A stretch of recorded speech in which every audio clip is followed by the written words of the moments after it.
光十色嘅大都市裏面，充滿名利同物質嘅誘惑，金錢同權力成為成功嘅定義，令人好容易迷失。必須要有堅定而正確嘅志向，不屈不撓嘅鬥志，只能夠走出俗世洪流。由 jgospel.net 製作，自取之孫子兵法。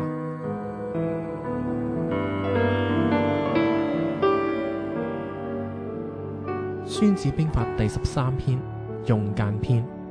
孫子話：凡係興兵10萬去打仗，遠征千里，民眾百姓嘅消耗，國家嘅開支費用呢，每日都要花費千金嘅。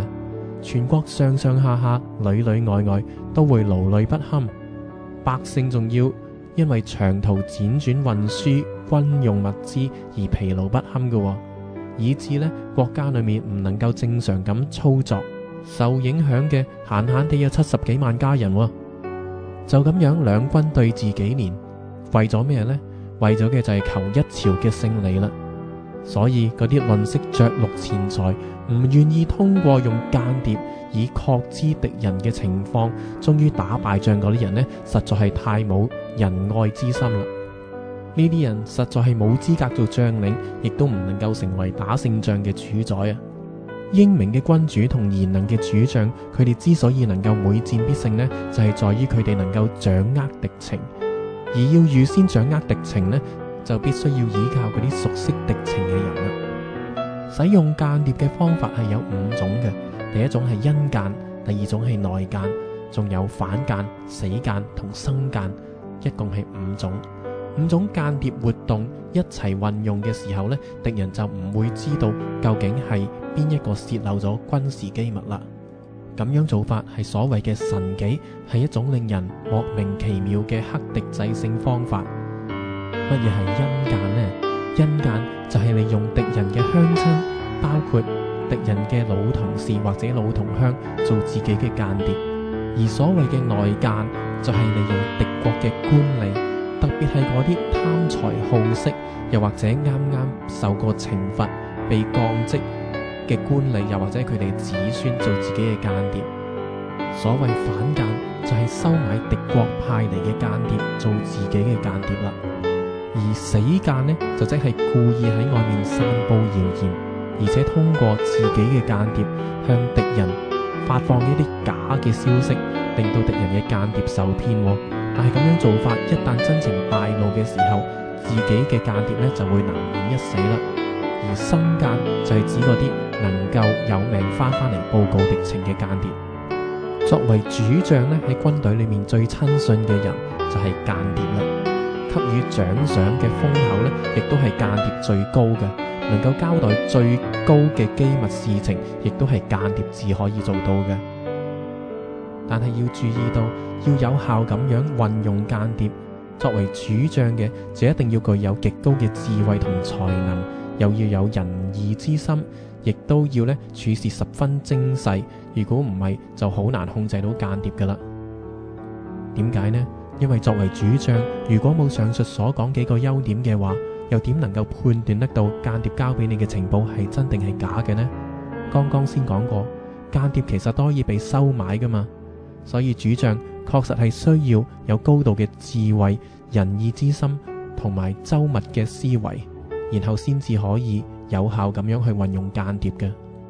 但係當你識得點樣用間諜嘅時候呢，其實每樣事情都可以用得着嘅。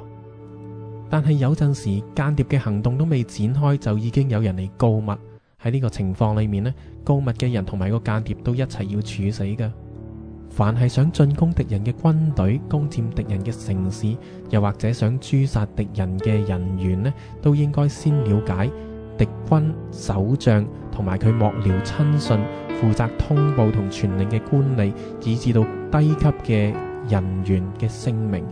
要命令自己嘅間諜人員一定要將呢啲情況偵察清楚，亦都要搜尋敵人派嚟嘅間諜，而且用金錢去收買佢哋，然後就將任務交俾佢哋，再將佢哋放翻佢哋本國。咁樣做法就即係反間啦。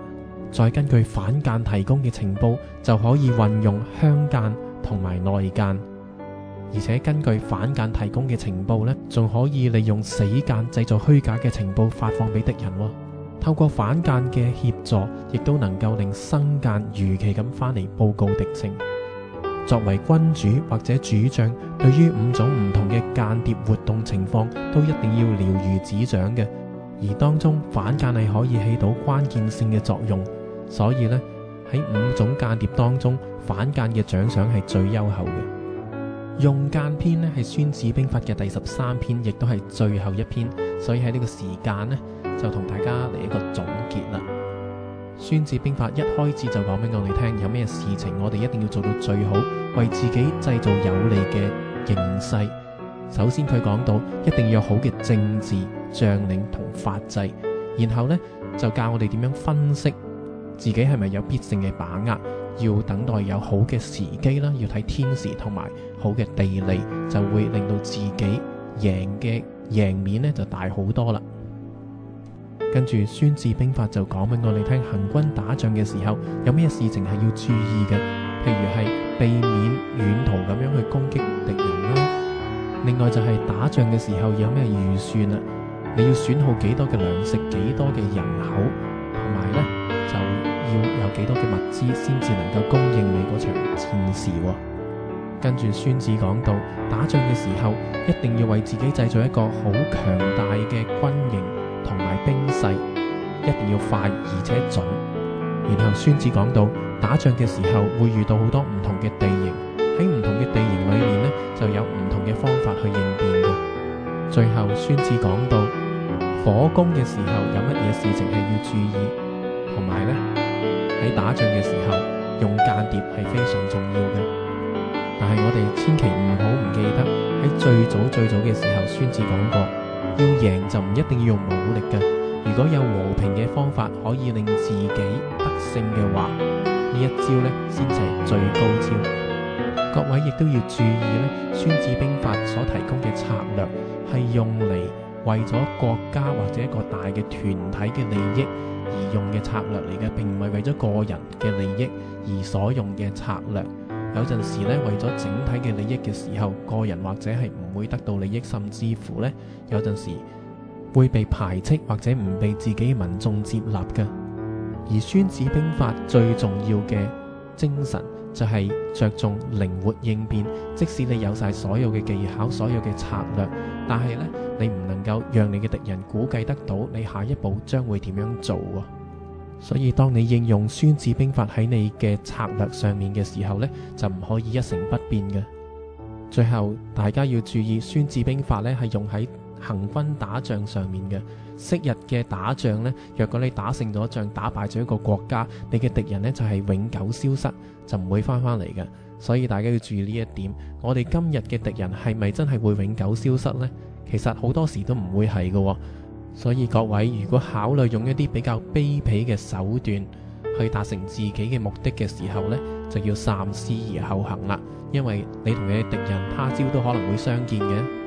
最理想嘅當然就係謀求一啲互惠互利、雙方都有益處嘅合作方法啦。最後容許我俾大家一個建議，就係千祈唔好將孫子兵法濫用喺平時嘅日常社交上面。第一，孫子兵法已經講好多次，唔係為咗個人利益而設嘅策略嚟嘅，而係為咗整體嘅利益。